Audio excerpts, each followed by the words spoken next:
नमस्कार, शाम के 5 बज चुके हैं और वक्त हो चला है यूपी के ललकार का। मैं हूं आपके साथ आशीष पांडे। घड़ी में 11 बजते ही विधानसभा में प्रश्नकाल शुरू हुआ। विपक्षियों को प्रश्न पूछना था, जवाब सरकार को देना था।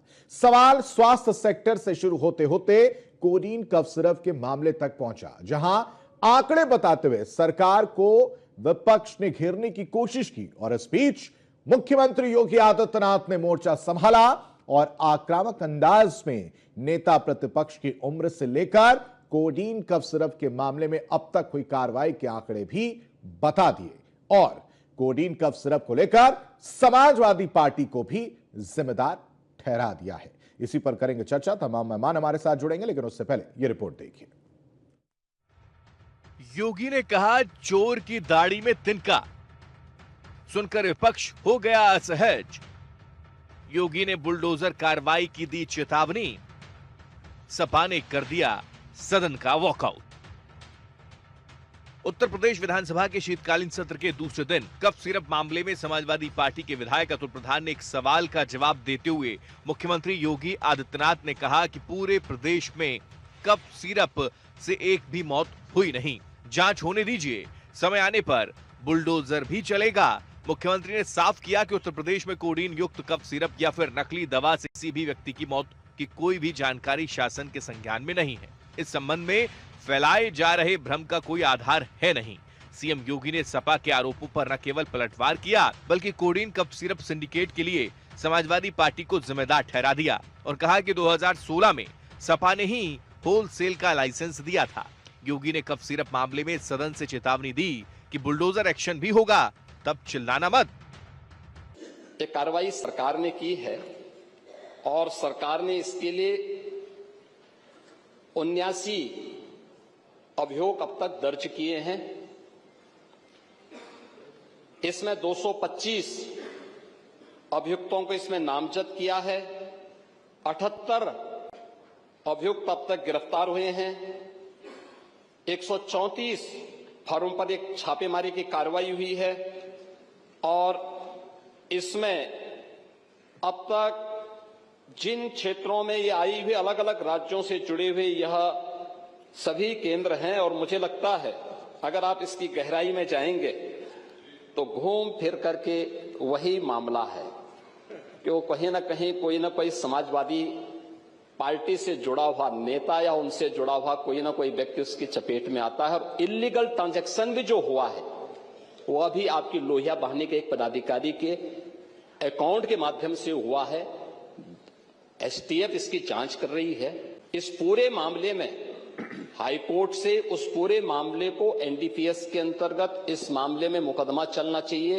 ये उत्तर प्रदेश सरकार ने इस लड़ाई को लड़ा है और उसको जीता है और इस मामले में कोई भी अपराधी छूटने नहीं पाएगा।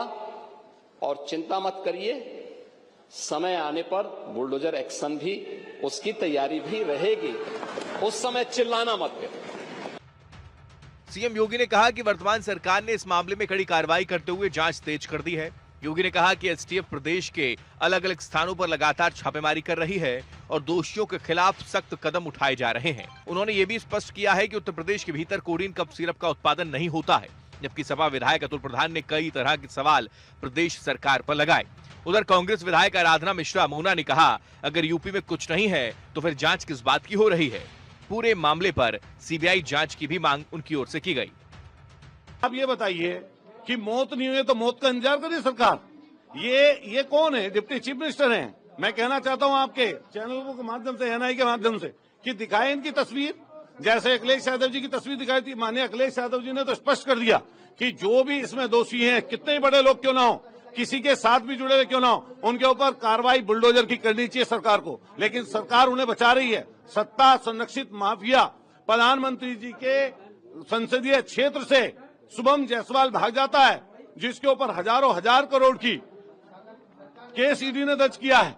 आप बताइए, विभोर राणा विशाल सिंह, वो उनकी जमानत हो जाती है। इनकी लचर पैरवी के कारण हम लोग उस पर डटकर खड़े हैं। और मैं फिर कहना चाहता हूं, उन साहसी पत्रकारों को हम धन्यवाद देना चाहते हैं जिन्होंने इस मुद्दे को, इस विषय को उठाया। आज इस क्वेश्चन का क्वेश्चन रखा और उसको वॉकआउट करने का काम किया। मेरा क्वेश्चन था, हम लोगों ने वॉकआउट किया। वो 2 नमूने भारतीय जनता पार्टी के जो बड़े नेताओं को, जिनसे लड़ाई चल रही है जिनसे उनकी लड़ाई चल रही है, शायद वो प्रधानमंत्री जी और गृह मंत्री को बोल रहे थे। अपने कोई बोलता आदमी, हमारे से वैसी लड़ाई नहीं है। हमारे से लड़ाई सोच की, विचार की है। लड़ाई असली उनसे चल रही है उनकी। तो फिर जांच किस बात की कर रहे हैं? फिर एसटीएफ सक्रिय क्यों है? फिर एसटीएफ छापेमारी क्यों कर रही? इतने लोगों के खिलाफ मुकदमे क्यों पंजीकृत हुए? मुख्यमंत्री जी ने बताया कि कई मुकदमे पंजीकृत हुए। तो किस बात पे हो रहा है? अगर कोई प्रकरण ही नहीं है तो किस बात पर हो रहा है? सीधी सी बात है कि इस मामले की सीबीआई जांच होनी चाहिए। इसकी लगातार हम मांग करते आए और हम फिर मांग कर रहे हैं कि इस पूरे विषय की सीबीआई जांच हो। फिलहाल कुल मिलाकर विधानसभा के शीतकालीन सत्र के दूसरे दिन कोडीन कफ सिरप मामले को लेकर खूब हंगामा बरपा। पहले सपा ने सत्र की शुरुआत से विधानसभा के बाहर हंगामा किया, फिर सीएम योगी के कफ सिरप मामले में जवाब के बाद वॉकआउट किया। हालांकि सरकार की ओर से कोडीन कफ सिरप पर पूरी तस्वीर को न केवल साफ किया गया है, बल्कि बुलडोजर एक्शन की चेतावनी से सख्त संदेश भी दे दिया है। Report news 1 India. और इसी पर चर्चा करने के लिए तमाम मेहमान हमारे साथ जुड़ चुके हैं। सबका परिचय आपसे करा देते हैं। केसी जैन साहब, प्रवक्ता बीजेपी से हमारे साथ जुड़े हैं। बहुत बहुत स्वागत है सर आपका। साथ ही साथ विवेक पांडे हमारे साथ जुड़े हैं। बहुत बहुत स्वागत है विवेक जी, समाजवादी पार्टी की तरफ से। साथ ही साथ पॉलिटिकल एक्सपर्ट भी हमारे साथ जुड़े हैं, जिनका नाम है संजीव कौशिक साहब। बहुत बहुत स्वागत है संजीव जी आपका भी। सबसे पहले विवेक जी आपसे ही समझना चाहूंगा आप, क्योंकि मैं तो उम्मीद कर रहा था कि आज जो है विधानसभा में समाजवादी पार्टी मुखर होकर, जो इससे पहले हमलावर हो रहे थे, वो मुखर होकर अपनी बात रखेगी, लेकिन वो तो वॉकआउट कर गई। आंकड़े जो है वो जब दिखाने लगे, सच्चाई जब बताई जाने लगी, तो वो वॉकआउट करते हुए नजर आने लगे। ऐसा क्यों किया सर आप लोगों ने? आशीष जी बहुत बहुत धन्यवाद, और आपके मंच को विशेष प्रणाम कि आपने इतने ज्वलंत विषय को आज उठाया है। मंच पर उपस्थित दोनों सम्मानित पैनलिस्टों को भी मेरा प्रणाम कि आप लोगों ने इस मंच पे मुझे सुनने का अवसर दिया। देखिए आशीष जी, ये बात तो पहली बात तो जो अभी एक बात आई, मैं एक बात पे आपत्ति करूंगा। जो आपने कहा कि सारी बातें स्पष्ट रूप से रखी गई, माफ करिए, सारी बातें स्पष्ट रूप से रखी जाती तो सबसे पहले बात होती कि राजा आनंद ज्योति सिंह, जहां से इस प्रकरण की शुरुआत होती है, बनारस का वो हत्याकांड जिसमें एक अधिवक्ता को जहर देकर के मारने का काम किया था, इस मामले को दबाने के लिए उसके जिम्मेदार अधिकारी कौन थे और क्यों उसकी धर्मपत्नी 1 साल तक उसके लिए एफआईआर कराने के लिए, उसकी मौत की एफआईआर कराने के लिए पुलिस के दरवाजे चक्कर काटती रही और थाने ने उनकी सुनवाई नहीं की। तो पहले तो जिम्मेदारी तय होनी चाहिए थी। पहले जिम्मेदारी तय होनी चाहिए थी कि 700 से अधिक फर्में बन गई इनकी सरकार में, लेकिन ड्रग इंस्पेक्टर क्या कर रहा था, जीएसटी इंस्पेक्टर क्या कर रहा था, बिना किसी सत्यापन के आप लाइसेंस जारी लाइसेंस तो आप लोगों ने जारी किया ना सर। एक तो सीएम साहब तो कह रहे हैं, मुख्यमंत्री जी तो कह रहे हैं लाइसेंस आप लोगों ने जारी किया। आशीष जी बात आने दीजिए। 2016 में एक लाइसेंस लिया था विभोर ने, ठीक, विभोर ने लाइसेंस लिया और वो मानकों के अनुसार था, उसका सत्यापन हुआ था। उसके बाद जो वैभव जायसवाल की बात आ रही है, 2017-18 में वैभव जायसवाल जब अपनी ग्रेजुएशन बीएचयू से कंप्लीट करता है, तब वो अपने पारिवारिक फार्मा के बिजनेस में एंटर करता है। और तब जिस तरीके से उसने फर्जी दस्तावेजों के आधार पर लाइसेंस लिए, लगातार फर्में बनाई, 22-23 में लाइसेंस जारी हुए, 23-24 में सोनभद्र में कई लाइसेंस केसी जैन साहब वो तो कह रहे हैं एक लाइसेंस उनकी तरफ से जारी हुआ है, बाकी के तो आप लोगों ने दे दिए। एक लाइसेंस हमारे उसमें जारी हुआ था। आप फिर वही ठीक है, पूछ लिया मैंने सर, पूछ लिया। बहुत स्पष्ट आंकड़ों के साथ रख रहा हूं, सुनिए। एक लाइसेंस हमने जारी किया था और उसका सत्यापन हुआ था। 700 लाइसेंस की अगर बात आ रही है, 138 जो बार बार आंकड़े सामने आ रहे हैं, वो इस सरकार में हुआ है। तो ये बात यहां भी ये है कि अगर आपने पहली बार प्राथमिकी कोई लाइसेंस लिया, उस पर व्यापार किया, वो गलत थी, क्योंकि सत्यापन हुआ था और उस सत्यापन के आधार पर उसको पकड़ा भी गया। लेकिन जो जब ईडी ने एंट्री की है और जो लगातार फर्जी फर्मों को पकड़ने का सिलसिला शुरू हुआ, वो सारे लाइसेंस 2020 के बाद और 25 तक बनवाए गए थे, जिसके आधार पे ईडी कार्रवाई कर रही है। मेरा सिर्फ ये कहना है, ये ना राजनीतिक विषय है। ठीक है, मैं जवाब ले लेता हूं ना सर। केसी जैन साहब, आप पर भी आरोप लग रहे हैं, लाइसेंस तो उन्होंने एक जारी किया, बाकी के तो आपके उसमें हो गए।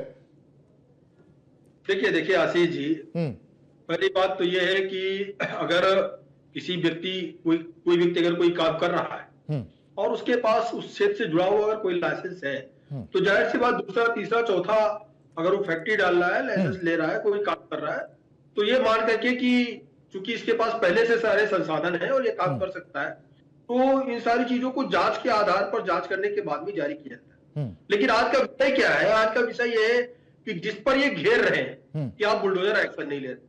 आज माननीय सर वो आऊंगा मैं, वो दूसरा सवाल था मेरा, मैं आने वाला था उस पर। ठीक है, साफ कर दी, हाँ पूरी तस्वीर साफ कर दी आशीष जी सदन के अंदर कि कितनी एफआईआर दर्ज हुई है अब तक की इस घटना को लेकर के। जो कह रहे थे कोई कार्रवाई नहीं हो रही, कोई कार्रवाई नहीं हो रही। तो पहली बात तो ये कि जिस वैभव जायसवाल की बात हो रही है उसको भी प्रत्यार्पण समिति के द्वारा उसको भी भारत वापस लाने के लिए कार्रवाई चल रही है। दूसरी बात ये है कि लगभग 79 लगभग 80 एफआईआर दर्ज हुई हैं और लगभग इतनी ही गिरफ्तारियां हुई हैं।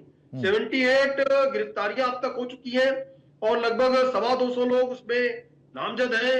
अलग अलग जिलों में, अलग अलग प्रदेशों में भी लगातार कार्रवाई हो रही है। और माननीय मुख्यमंत्री ने यह भी स्पष्ट किया, जिसको लेकर के शोर शराबा कर रहे हैं लगातार कि अरे बहुत बड़ा गुनाह कर दिया आपने, तो आपने नाम किसका ले लिया, समाजवादी पार्टी। लेकिन मुख्यमंत्री ने स्पष्ट किया, यहां तक कहा कि आपके लोहिया वाहिनी के एक नेता, एक पदाधिकारी जिनके अकाउंट से लेन देन हुआ है, और अभी चीजें स्पष्ट होगी और ज्यादा साफ होगी। और जो बुलडोजर की आप मांग कर रहे हैं ना, बुलडोजर एक्शन की भी तैयारी है, लेकिन तब हो हल्ला मत करिएगा। ठीक है विवेक साहब, ठीक है विवेक साहब, वही बुलडोजर एक्शन वाली बात हो रही है। आप लोग लगातार सरकार पर सवाल उठा रहे थे कि अगर इन लोगों पर क्या बुलडोजर एक्शन वाली कार्रवाई की जाएगी। केसी जैन साहब भी वही कह रहे हैं और सीएम योगी आदित्यनाथ ने भी यही कहा कि भाई बाद में मत चिल्लाना, कार्रवाई जब होगी, और ऐसी कार्रवाई होगी कि फातिया भी नहीं पढ़ पाएंगे। अब देखिए यही अपरिपक्वता का परिचय दे दिया। फातिया कब पढ़ा जाता है सर? आशीष जी फातिया कब पढ़ा जाता है? फातिया जो पढ़ने की बात आ रही, जो नाम उसमें निकल कर आ रहा है किसी के निधन होने के बाद फातिया पढ़ा जाता है। मैं उसी पे आ रहा हूँ। जो अभी केसी जैन भाई साहब ने कहा कि लोहिया वाहिनी का नाम, यही अपरिपक्वता है जो इनको कटघरे में खड़ी करती है।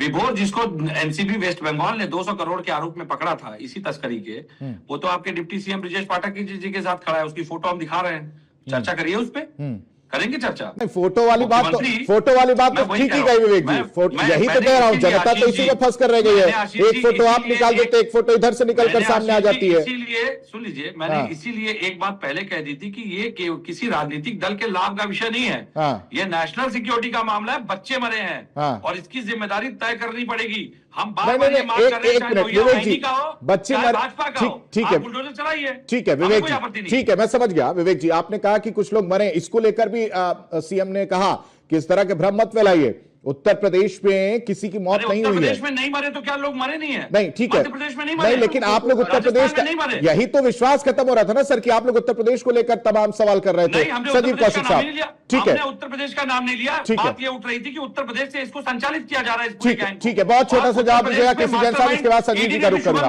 ठीक है सर, ठीक है, ओके। केसी जैन साहब, बहुत छोटा सा जवाब। आशीष जी, ये सिर्फ उत्तर प्रदेश तक सीमित मामला नहीं है। ये जिस तरीके से पूरे भारतवर्ष में इसने दवाइयों के नाम पर ड्रग्स के रूप में, देखिए कोविड का जो कोडिन सिरप है, कोडिन का इस्तेमाल, नहीं, जिम्मेदारी तो आपकी भी है ना सर, जिम्मेदारी तो आपकी भी होगी ना, जिम्मेदारी तो आपकी भी होगी ना सर कि जो लाइसेंस की बात अगर आप कह रहे हैं, उसके बाद जो लाइसेंस के आंकड़े बता रहे हैं, उसकी जिम्मेदारी भी तो आपकी होगी ना। ये विश्वास दिलाइए ना कि किसी तरह का लूपहोल नहीं होगा इस बार। जांच इसीलिए हो रही है कि लाइसेंस उनको दिया गया किस चीज के लिए, लाइसेंस दिया गया दवा के रूप में इस्तेमाल के लिए। इस्तेमाल किस रूप में हो रहा है उसका, इस्तेमाल उसका हो रहा है नशे के रूप में। वेस्ट बंगाल में वो सप्लाई हो रही दवाई के रूप में, नशे के रूप में। और किसने पकड़ा? इसी यहीं पे चंदौली में ही उत्तर प्रदेश पुलिस ने ही पकड़ा, यानी कि उत्तर प्रदेश में ही कार्रवाई हुई। तो कार्रवाई अगर हम नहीं करते तो पकड़ में नहीं आता। और वो के बंडल के बीच, संजीव कौशिक साहब, ये जो मुद्दा है ये स्वास्थ्य, ठीक है सर, तो उसकी जब जांच हुई पता चला इसका नशे के रूप में इस्तेमाल हो रहा है। ठीक है किसी जगह, ठीक है सर, धरपकड़ हुई।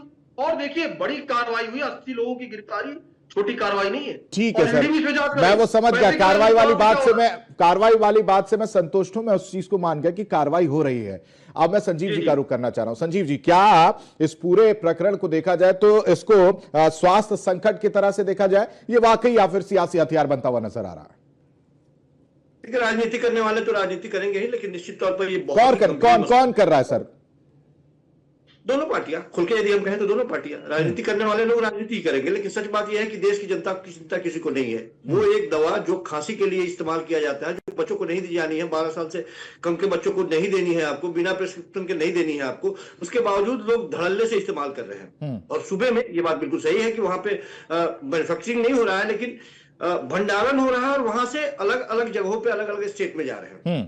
तो यह कह के बचा जा सकता है कि हमारे यहाँ केवल भंडारण हो रहा था, हमारे यहाँ बनता तो नहीं है, हमारे यहाँ मरा तो नहीं कोई, क्या बचा जा सकता है? क्या यह कह के बचा जा सकता है कि नहीं इससे पूर्ववर्ती सरकारों ने किसी को लाइसेंस दिया? तो लाइसेंस यदि किसी ने दिया तो पिछले 8 साल से तो आप है, तो सरकार को जिम्मेदारी तो लेनी होगी ना। विपक्षी पार्टियां आपके ऊपर हमलावर होंगी और आपसे सवाल पूछेगी। उंगली किसने पकड़ाई संजीव जी? उंगली किसने पकड़ाई? कि किसने? मैंने यही कहा कि किसने इस कंडीशन तक लाया इस चीज? अरे मैं यही तो कह रहा हूं, अगर शुरू से ही इसकी जड़ काट दी जाती, शुरू से ही अगर इस पर लगाम लगाई जाती तो इस तरह की तस्वीर देखने को नहीं मिलती। ना ही जनता परेशान होती कि मैं एक पोस्टर लेकर खड़ा हो गया हूं, एक और आदमी एक पोस्टर लेकर खड़ा हो गया और जनता बेवकूफ बनकर बैठी हुई है। मैंने कहा कि जनता की चिंता किसी को नहीं है और जिस तरह से गंभीर मसले को, हालांकि हमें भी थोड़ा सा आपत्ति है इस बात से कि योगी जी बड़े साफ सुथरे लहजे में वो अपनी बात रख रहे थे, लेकिन बात रखने के क्रम में जिस तरह से वो 2 नमूनों का जिक्र किया, उन्होंने नाम नहीं लिया। हालांकि सदन में कुर्सी पर बैठे हुए लोगों ने भी कहा कि आपने कैसे मान लिया कि किसके बारे में ये चर्चा हो रही है, लेकिन मुझे लगता है कि इस तरह से जवाब देना ये गंभीर मसले को हल्का करने के जैसे है। ये बहुत गंभीर मसला है, कार्रवाई भी हो रही है, गिरफ्तारियां भी हो रही है, छापेमारी भी हो रही है, लेकिन इस गंभीर मसले पर इतनी हल्की बात नहीं होनी चाहिए जिसकी वजह से विपक्ष को वॉकआउट करना पड़ा। निश्चित तौर पर विपक्ष होता, विपक्ष ने सवाल खड़े किए, उसका जवाब उसको मिल रहा था, तो जवाब मिलने के बाद में उसकी जुबान बंद होती, उसके बाद में बहस की प्रक्रिया शुरू होती। लेकिन जो हुआ, निश्चित तौर पे थोड़ा सा उस पर लगाम लगाने उसकी कोई जरूरत नहीं। उन्होंने तो यही कहा ना कि उन्होंने तो यही कहा कि आंकड़े जो है वो उन्होंने साफ तौर, देखिए जो विपक्ष का काम था वो तो बेहतर कर रहे थे। मैं तो उम्मीद कर रहा था कि विपक्ष चढ़कर जो है सवाल पूछेगा, लेकिन विपक्ष तो वॉकआउट करता हुआ नजर आया। विपक्ष तो वॉकआउट करता हुआ नजर आया, तो ऐसे में क्या संदेश जाएगा? विवेक जी देखिए, बात यह है, बात सिर्फ इतनी सी है कि जब आप बार बार विपक्ष को फर्जी झूठे तथ्यों पे आलोचित करके और माहौल सदन का हल्का करके इस तरह के मुद्दों से भागने का प्रयास करेंगे तो सदन का वॉकआउट करना बहुत जरूरी है। और सदन के बाहर हमने धरना प्रदर्शन किया बाकायदा। उसका क्या संदेश क्या? निकल के भी धरना प्रदर्शन नहीं कर रहे थे। उसका संदेश क्या? मैं तो, अगर आप विपक्ष में है तो लड़िए ना, बढ़ चढ़ कर लड़िए। जनता ने आपको अगर विपक्ष में बैठाया है जी, सदन शेरो शायरी के लिए तो है नहीं, सदन शेरो शायरी के लिए तो है नहीं, सदन आलोचनाओं के लिए तो है नहीं। हम सवाल पूछ रहे हैं और ये एक तरफा जवाब दे रहे हैं, झूठे तथ्य प्रस्तुत करेंगे तो सदन की गरिमा का, मर्यादा का उन्होंने तो सर, तो वहां पे माता प्रसाद पांडे क्या देते, उन्होंने तो मना भी नहीं किया ना, उन्होंने तो वो भी नहीं कहा, उन्होंने तो आपत्ति किसी और चीज पर जताई, उन्होंने आंकड़ों पर आपत्ति जताई नहीं ना विवेक सर। देखिए, एक परिपाटी बन चली है कि विपक्ष के नेताओं को इस तरह के हल्के तर्कों से केवल आलोचित करिए, एक रोष व्याप्त करने का, एक परिपाटी का माहौल बनाने का एक प्रयास चलता है केवल सदन में। और ये संवैधानिक पद पे मुख्यमंत्री रहते हुए अगर इतने हल्के तर्क प्रस्तुत करेंगे, हल्के शब्दों का प्रयोग करेंगे तो संवैधानिक गरिमा का कोई औचित्य नहीं है। फिर ऐसे मुख्यमंत्री के सामने बैठ करके चर्चा का भी कोई औचित्य नहीं है। ठीक है, गंभीर नेता को ले आइए, गंभीर नेता से चर्चा होगी। ठीक है, कह रहे हैं केसी जैन साहब, मुख्यमंत्री इनके नजरों में गंभीर नहीं है, मुख्यमंत्री का बयान इनके नजरों में वो गंभीर विषय पर वो गंभीरता नहीं लाता है। कैसे देखेंगे आप इसको? वो तो तस्वीर साफ कर रहे हैं, लेकिन इधर तो कुछ और ही सवाल उठ रहा है कि गंभीरता नहीं है। कि अपने बचाव में समाजवादी पार्टी ने वहां से वॉकआउट किया। आप जिन विषयों को लेकर के आए थे, जिन पे आप चर्चा करना चाह रहे थे, सदन के अंदर चर्चा ना करके विपक्ष के नेता होने के बाद, विपक्ष की पार्टी होने के बाद सदन के बाहर बैठ के आप धरना प्रदर्शन कर रहे हैं, इससे जवाब मिलेगा क्या आपको? अगर आपने सवाल उठाया है और उसके बाद सदन से भाग रहे हैं, इससे ज्यादा हल्कापन विपक्ष का नहीं हो सकता। ये विपक्ष का सबसे ज्यादा हल्कापन है। आदरणीय जो चीज अभी संजीव जी कह रहे थे, तो ये चीज बिल्कुल स्पष्ट है कि हल्कापन है किसका? सदन में चर्चा हो रही है, अगर कोई जवाब आया आप उस पर प्रश्न करके चर्चा करिए, बताइए कि ये नहीं, ये चीज सही है, आपका डाटा ये गलत है, सही है, अगर कहीं पे कोई गलतियां है तो। लेकिन भाग जाना, ये चीज स्पष्ट करती है कि आपने अपनी गलतियों को, आरोपों को स्वीकार किया। बहुत छोटा सा जवाब दीजिएगा सर, समय बहुत कम है, इसके बाद संजीव जी से फाइनल वर्डिक्ट दूंगा। ठीक है विवेक जी, बहुत छोटा सा जवाब जल्दी से। ठीक है सर, केसी जैन साहब, ठीक है सर। विवेक जी, हाँ बोलिए। ये भाजपा भूल गई जब खुद विपक्ष में थे और सदन में आतंकवादियों की तरफ प्रहार करते थे सत्ता पक्ष के नेताओं पे, वो परिपाटी वो दिन भूल गए शायद ये। जिस प्रकार से सदन को बाधित करते थे और सदन में हंगामा करके। ठीक है संजीव जी, बुलडोजर वाली बात जो मुख्यमंत्री योगी आदित्यनाथ की तरफ से कही जा रही है उसको किस तरह से देखते हैं? सख्त शासन की तरह देखते हैं या फिर एक चुनावी मैसेजिंग की तरह देखते हैं? कैसे देखा जाए उसको, क्योंकि लगातार बुलडोजर को लेकर सवाल उठ रहे थे। देखिए, कभी भी योगी जी ने बुलडोजर चलाया तो क्या विपक्षी पार्टियों को देख करके चलाया या उनकी बातों को सुन करके उन्होंने बंद कर दिया? आज वो सदन में जो बात कह रहे थे कि बुलडोजर चलेगा और चलेगा तो आप चलाएंगे नहीं, पूछने की जरूरत क्या थी? चलाइए आप बुलडोजर, लोग तो यही चाहते हैं। हमें इससे क्या मतलब कि किसके ऊपर चला रहे हैं? हम तो चाहते हैं कि यदि कोई इस तरह का अपराधी है जो बच्चों के जीवन के साथ खिलवाड़ कर रहा है, मानव जीवन के साथ खिलवाड़ कर रहा है, इतना बड़ा अपराध कर रहा है, तो उसके ऊपर चलना चाहिए। तो वो दिखे तो सही, कौन हो रहा है बुलडोजर? विपक्ष तो उस पर भी सवाल उठाती है ना सर कि बुलडोजर कार्रवाई क्यों कर रहे हो, संवैधानिक नहीं है, इस तरह से मत करो, इस तरह से मत करो। हम तो मांग कर रहे हैं। नहीं आशीष जी, ये गलत। हम तो मांग कर जब चुनिंदा, देखिए आशीष, जब चुनिंदा जगहों पे आप बुलडोजर चलाएंगे और चुनिंदा जगहों को इग्नोर करेंगे तो निश्चित तौर पर विपक्षी पार्टियां तो इस तरह का सवाल करेंगी। फिर उसी बात पर आ गए। खैर ठीक है, समय बहुत कम है सर, आगे भी चर्चा मैं करता, लेकिन समय अभी बस इतने की इजाजत देता। आप सभी मेहमानों को हमारे साथ जुड़ने के लिए बहुत बहुत शुक्रिया। तो यूपी के ललकार में अभी के लिए बस इतना ही। आप बने रहिए न्यूज़ 1 इंडिया के साथ।